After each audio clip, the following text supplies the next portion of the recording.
Sky has got Sky Germany in Germany. They've got their version of Sky Sports News.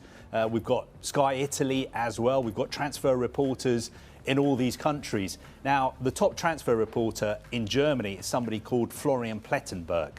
Now, Florian has very, very good contacts at Bayern Munich. He gets lots of Bayern Munich stories. And he is reporting this evening that Matthias Tel has rejected the offer presented to him by the Spurs chairman, Daniel Levy, and that Bayern's bosses are aware that he's rejected Tottenham.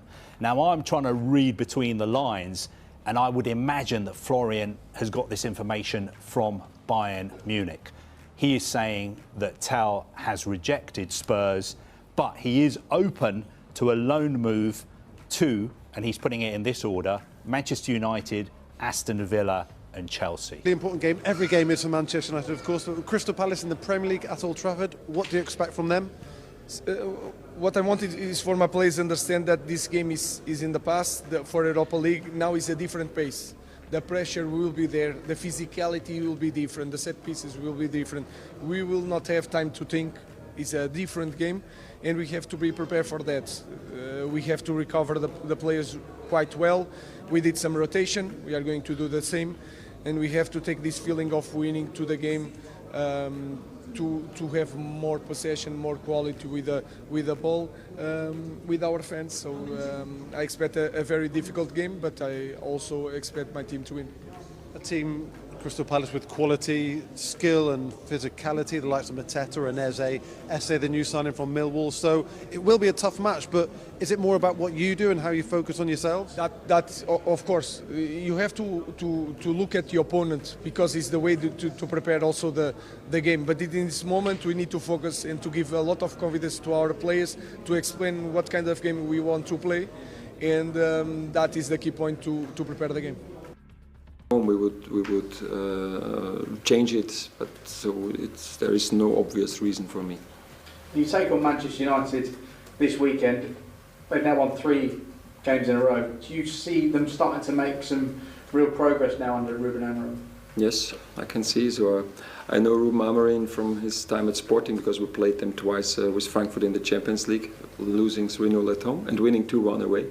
What was important to qualify for the last 16. So knowing his system, 3-4-3, he played it there, we played it with Frankfurt. So both games where we neutralized us over many minutes of the game, and then 1, 2, 3 situations will decide the game, who will take the win. And yeah, I have a lot of respect and let's say admire Ruben Amorim for how he managed the first weeks here, yeah, because you know, when you go to such a big club like Man United and starting with this was not easy, but he went his way with all his determination and conviction, and I think, yes, now you can see how he wants to play, and so nothing new for me, because I know how he wants to play from the tactical side and what he expects from the players on the different positions, so won't be a surprise, but they look like to get used to it, yeah, with their 10th position, like we are talking about, with their wing backs, with the sixes, with the back three, in the build-up, in the press. So, yeah, looking forward to it. It will be an interesting game. And finally for me, we saw threats and abuse aimed at the referee, Michael Oliver, after the weekend's match between Wolves and Arsenal. Do you think that managers and players have got a role as well in ensuring that referees are respected across the game? Absolutely, but not just the managers and the referees, and so I think we all, and this is not, it's not just in football, so it's in any sports, and that's, let's say, part of the social media hype in the last years, is that everybody can write everything he wants without, nobody knows who is writing it. You can have hundreds of fake profiles, so it's not a problem. So I think this is the responsibility we all have.